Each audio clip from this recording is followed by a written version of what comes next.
A'udzu billahi minasyaitonir rajim. Bismillahirrahmanirrahim.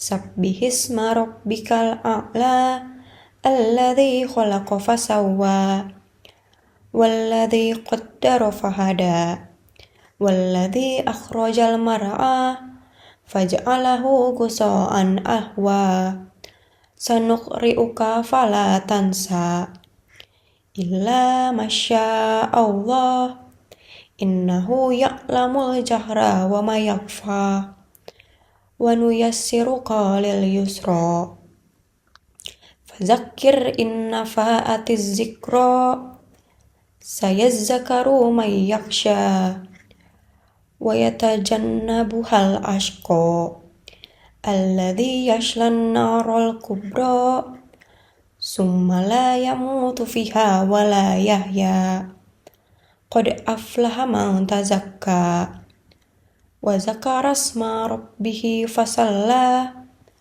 bal tu'sirunal hayatad dunya wal akhiratu khairun wa abqa. Shadaqallahul adzim. Pada surat Al-A'la ayat 1 dan 2, Allah memulai dengan perintah Sabbihisma rabbikal a'la, yang artinya sucikanlah nama Tuhanmu yang maha tinggi. Maksud dari ayat ini adalah kita sebagai manusia diperintahkan untuk selalu mengagungkan dan mensucikan Allah baik melalui ucapan maupun melalui sikap dan perbuatan kita sehari-hari.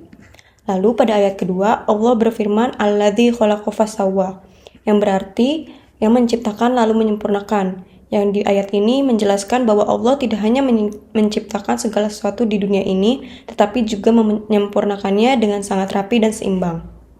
Dari ayat 3-5, Allah dikenalkan sebagai yang maha tinggi dan maha pencipta. Dialah yang menciptakan, menyempurnakan, dan menentukan takdir setiap makhluknya. Bahkan tumbuhan yang hijau pun pada akhirnya menjadi kering, menunjukkan bahwa semua berada dalam kuasa Allah. Makna maha tinggi bukan hanya tentang posisi, tapi tentang kebesaran, kekuasaan, dan kesempurnaan Allah yang gak bisa dibandingkan dengan apapun. Karena itu Rasulullah bersabda, ucapan yang paling dicintai Allah adalah Subhanallah, walhamdulillah, wala ilaha illallah, wallahu akbar. Menurut Haji riwayat Muslim. Pada surat Al-A'la ayat 6-8, kita dapat memahami bahwa Allah SWT memudahkan turunnya wahyu dan jalan kebaikan kepada Nabi Muhammad, serta menunjukkan bahwa Islam adalah agama yang penuh dengan kemudahan bagi umatnya. Hal ini juga diperkuat oleh hadis Rasulullah SAW yang berbunyi yassiru wala tu'ashiru wabashiru wala tunafiru. Artinya, permudahlah dan jangan mempersulit, berilah kabar gembira dan jangan membuat orang lari. Yang jadi ketika kita merasa berat dalam berbuat baik, bukan berarti kita berjalan di jalan yang salah, tetapi kita belum membiasakan diri untuk melangkah di jalan yang benar. Dalam Quran Surat Al-A'la ayat 9-13, Allah memberi perintah kepada Rasul untuk memberikan peringatan kepada manusia selama peringatan itu bermanfaat. Dalam ayat ke-9 disebutkan fadzakir in nafa'atiz dzikra, yang berarti maka berilah peringatan jika peringatan itu bermanfaat.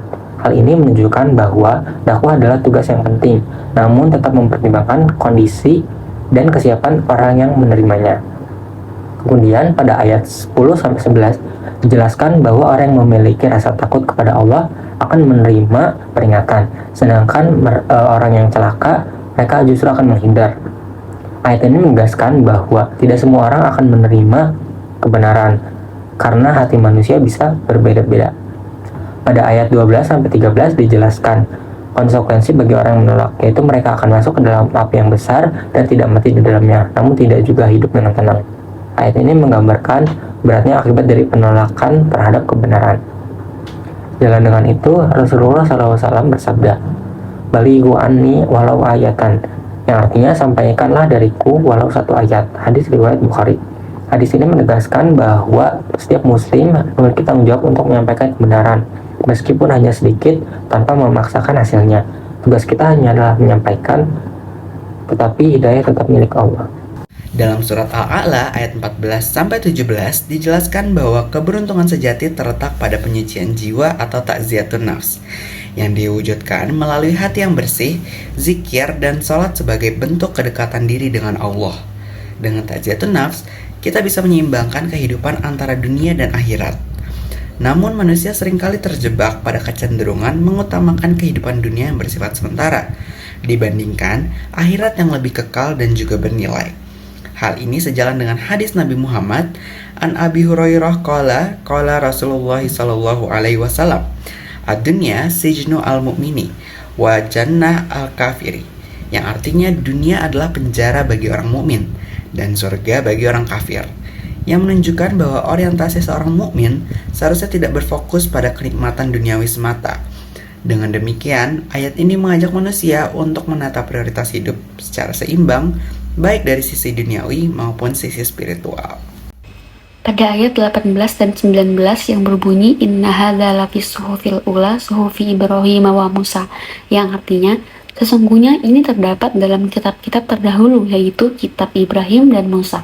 Ayat ini menjelaskan bahwa ajaran tentang mensucikan diri dan mengutamakan akhirat bukan hal baru, melainkan hal yang sudah diajarkan sejak nabi-nabi terdahulu.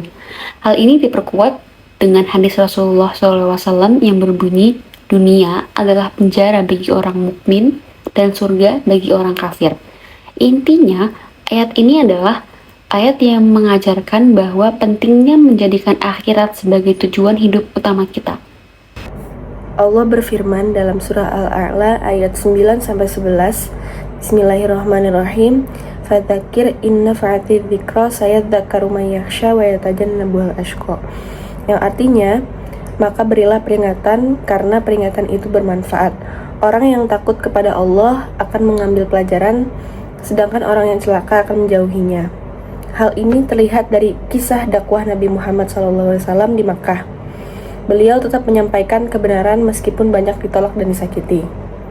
Rasulullah SAW juga bersabda, "Sampaikanlah dariku walau hanya satu ayat." Hadis riwayat Sahih Bukhari. Dari sini kita belajar bahwa tugas kita adalah menyampaikan kebaikan, bukan memaksa orang untuk menerimanya. Surat Al-A'la mengingatkan kita bahwa Allah tuh maha tinggi dan sempurna atas segala hal. Kita sebagai manusia bisa memilih jalan hidup kita, mau mendekat kepada Allah atau terlena dan lalai. Seringkali kita tuh terlalu fokus terhadap dunia, padahal akhirat itu jauh lebih utama. Artinya, dunia itu bukan tujuan akhir, tetapi tempat kita diuji. Jadi, di tengah kesibukan, ambisi, dan juga distraksi zaman sekarang, jangan sampai kita lupa arah dan tujuan kita yang sebenarnya, yaitu akhirat.